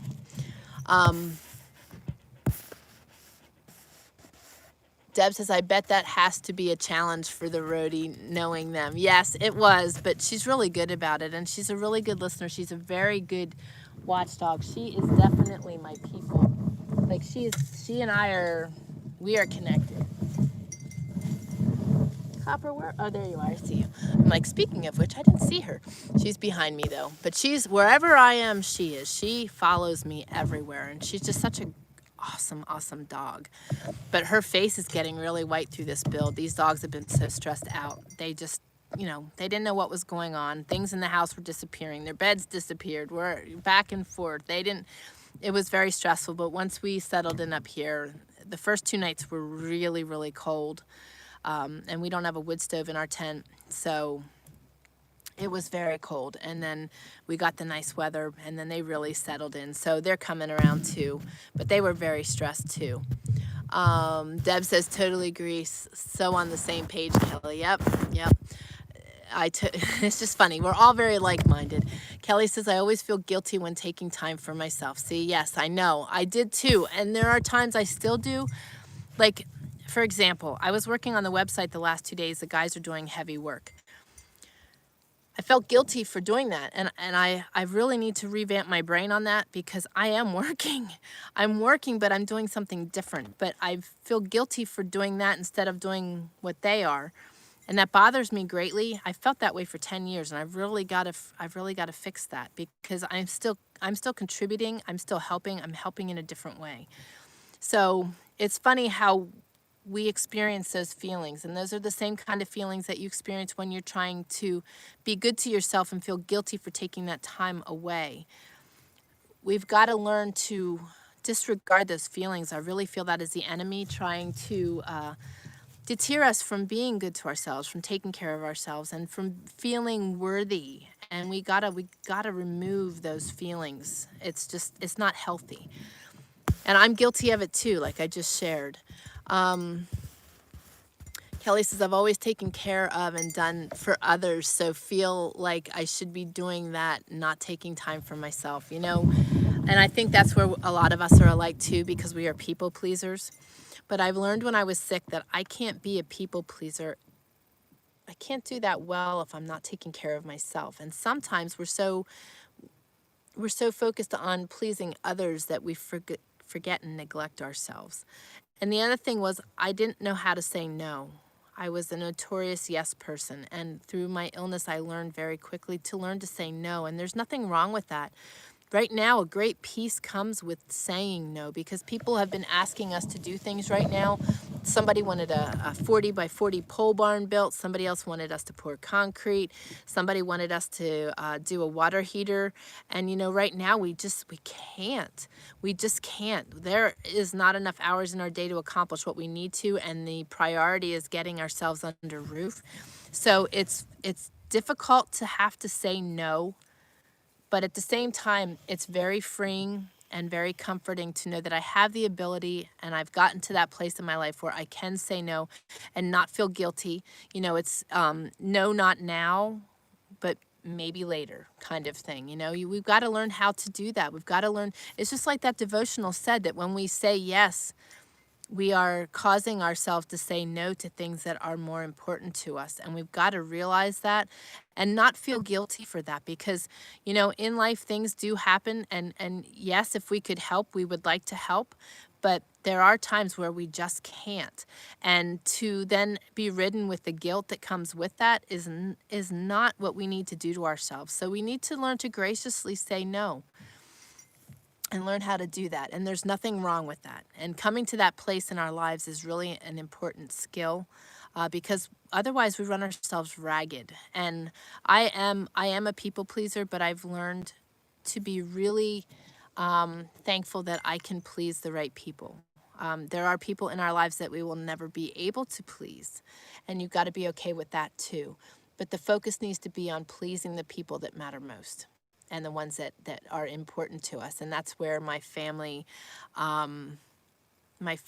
is what is important to me, and making sure our needs are met. And then outside of that, you know, we go from there. Let's see. So don't feel guilty. Don't feel guilty for taking care of ourselves. We've got to learn that when we do take care of ourselves, we are able to be better for others. Kelly says, yes, secondhand antique is my go-to when really in need of something. I know. I did invest in something just recently, and I'm really excited about that. And that was really good flannel sheets and bamboo sheets, as well as a weighted comforter for our bed. I believe the link is below for the weighted comforter. That thing is amazing. They make them for the autism community because it is a great comfort and helps remove anxiety and overstimulation. The weighted blanket is like a hug for those children with sensory issues. And we got Austin one, and he has been sleeping like he has never slept in his life. So I am so thankful for that, because he always struggled being able to go to sleep when he would lay down. And the blanket has really helped him with that.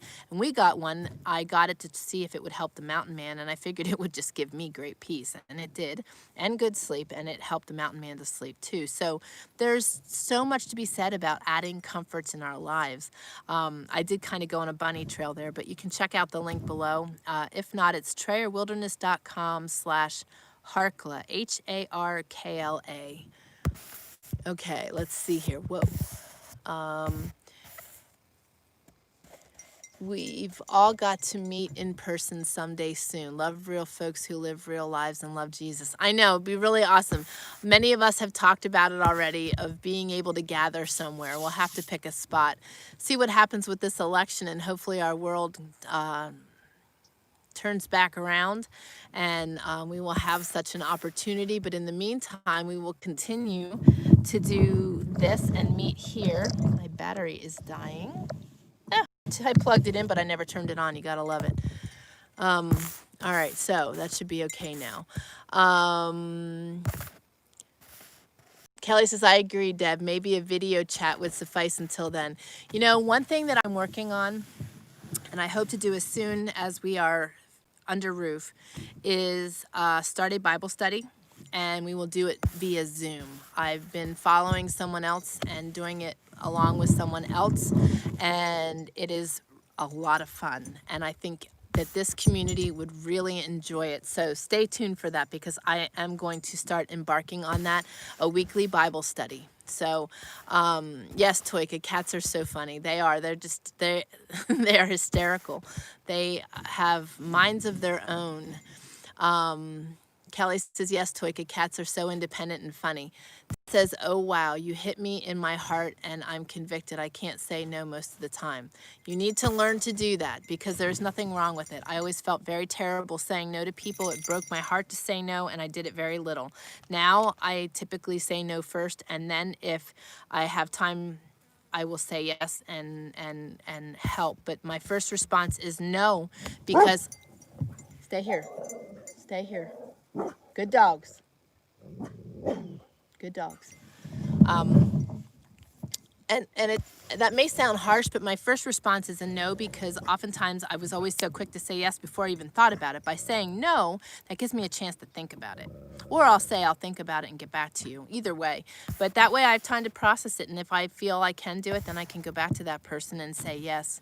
But it's not a bad thing to say no, because more often than not, the people that are quick to say yes are the ones that are draining themselves because of their yeses.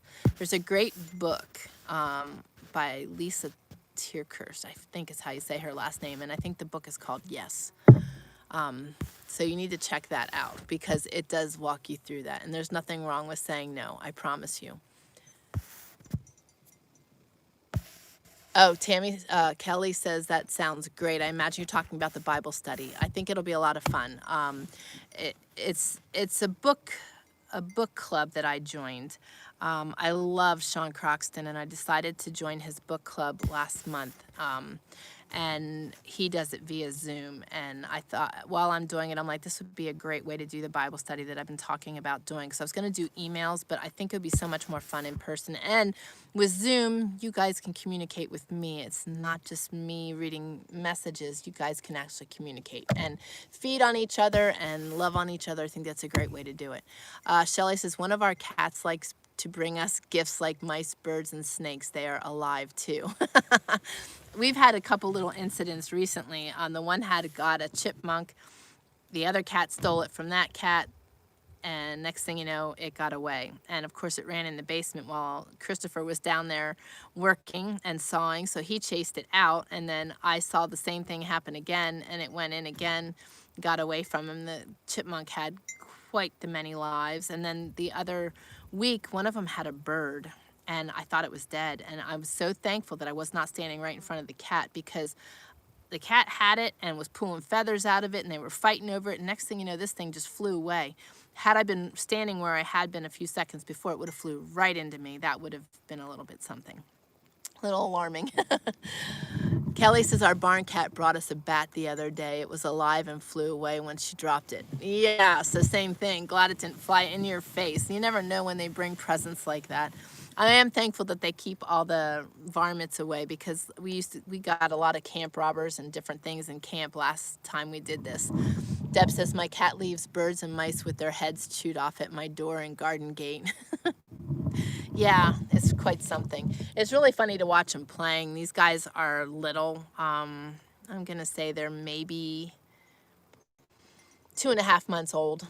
And Glenn's truck topper is up there, and it's got windows all around it, and it's sitting on a pile of plywood, and they sit in there and look out the windows most of the day. You know, they'll be sleeping in there, and you can see them tumbling and playing, and then I don't know, about 4 o'clock, they come out and start really roughhousing. And when I'm cooking in the kitchen, they're in the kitchen with me, and thankfully they don't climb on anything. I do not like a cat that's on a counter or on my cooking space, or, you know, that.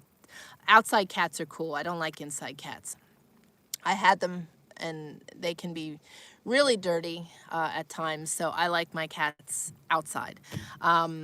and some people just, it's just how you train them, but they've gotten a couple flying lessons recently because they were in places they shouldn't be, so they were being good when I'm cooking. Last night with the salmon, I felt like I was tormenting them a little bit, but they didn't jump up on the stove or anything, so that was good. But they are entertaining. But anyway, I should get back at it. I've got to get the Mountain Boys website live today. I'm very excited about that. So check it out later, biggerthanautism.com. Right now it's up and there's a main page, but there's nothing beyond that. Today, the marketplace will go live. His store will be live, and we will start accepting applications for people to join us. And we are so excited about that.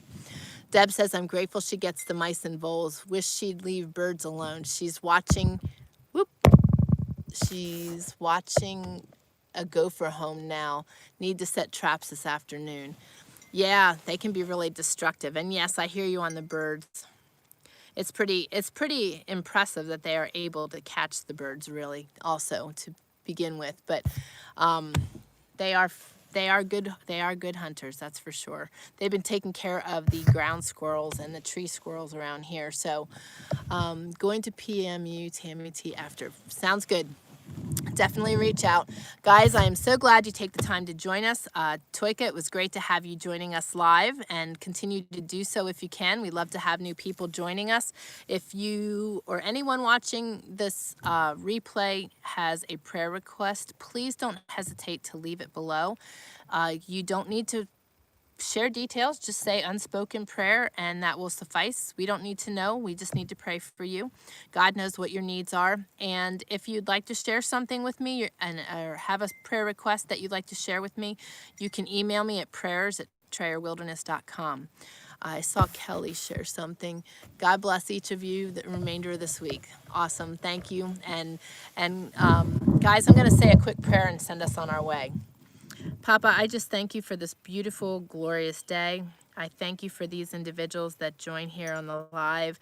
I just ask that you bless each of their days, help them through their varying hustle and bustle chores that they've got going on right now, but just remind them that they are worthy. Wrap your loving arms around them and help them to know that they are loved and they are worthy of the time necessary to be good to themselves.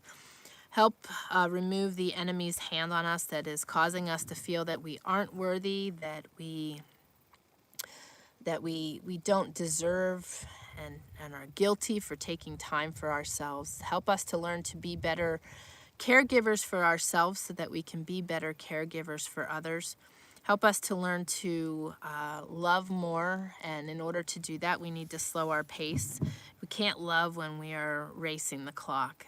And just help us to be present in the lives of those that matter, and just help us to be healthy. Help us to learn that multitasking and excessive hours and just trying to get it all done isn't always necessary, that if we rest in you and in your timing, it'll all get done. Help them to understand that what I'm sharing is what I've walked out, and that they can learn it now instead of having to wait till later in their lives. At 46, I would have much rather learned it at a younger age to be better to myself and healthier and be better for others. And just be with all those that are on our prayer list. Be with all the unspoken prayers out there. Be with all those people that are in need of love and mercy and grace. And just help us to be a light to help others find you. And continue to nudge Deb and Kelly and Shelley and Tammy to write their books and write their stories, and to just all of us to be willing to embrace our dreams and not be fearful, and to live by our terms and not by the world's. And we just thank you for the goodness and all the blessings that you bestow upon each of us. Thank you for delivering my family from our old homestead. Thank you for removing us from that heavy burden of stress. Thank you for taking care of us and providing this land, and bless those that have gifted it to us.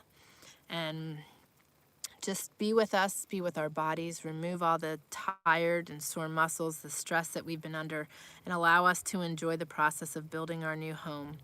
And just thank you for the amazing weather you're going to provide, and just be with all those that are working on projects too and have things to accomplish. Help them to get things done in a timely manner and still be able to be good to themselves. and just help all of us to learn to create a good habit of resting and taking care of ourselves. And we love you and thank you for all that you're going to do in our lives. Thank you for keeping us healthy and safe. And till we meet again. And we love you and ask all this in the holy and precious name of Jesus. Amen. Okay. And Chad, we will be praying for you to help you to be able to find time and to rest in God's loving arms. I know you've been under a lot of pressure too, so just praying that you can find your peace. Toika says, oh goodness, I inherited my mom's cat when mom passed in June. Love this cat. Yesterday she brought a whole dead squirrel through the house into the bedroom for me. So glad it was fully intact. Oh gosh. Yikes. The joy of cat doors, I believe. Tammy says weekly Bible study would be incredible. I figured you would enjoy that. I figured many of you guys would enjoy that, and I know I would too. So that's something that's on the list upcoming. Kelly says amen. Shelley says have a very blessed week. See you next week. Yes, yes. I read a book years ago, How to Say No Without Feeling Guilty. Yep, there's so much power in that. We need to learn to do that. Deb says blessings to all of you. Always is... Oh, to you always. This is so awesome. Well needed. Thanks. Amen. Amen, Shelley says. Yes. Guys, thank you for joining me. This was really helpful for me too. Very renewing. And I enjoy the back and forth, the communication, the way you guys share, the stories you share. You know, it's helpful for all of us. So I'm really grateful that you guys take the time. I wish you guys a wonderful rest of your day. I'm glad that Deb could make it, Chad could make it, and Toika that you joined us, and Kelly, you were able to be here too live. So guys, have a wonderful rest of your day. I love you all. I will see you next week. It's probably going to be a different time unless things work out the way they did today.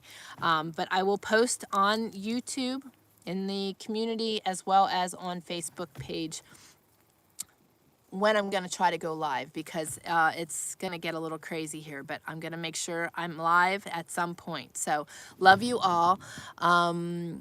Deb says, please, if we do Bible study, would work around my work schedule is 10 to 2. For sure. It'll probably be early evenings is what I'm thinking. That is what I would like to do, is maybe after I feed my crew, to be able to sit and chill and have a cup of coffee or tea and do a Bible study with you guys. So we'll see. Either that or early morning. We'll have to see. So let me know your thoughts on that. Early morning or early evening. Glad you could join, Chad. Thank you too, and God bless. And guys, I love you all. I will see you next week sometime. Hopefully Wednesday, 10:30 Pacific Standard, but I will post otherwise. So have a great day, guys. Love you all. God bless.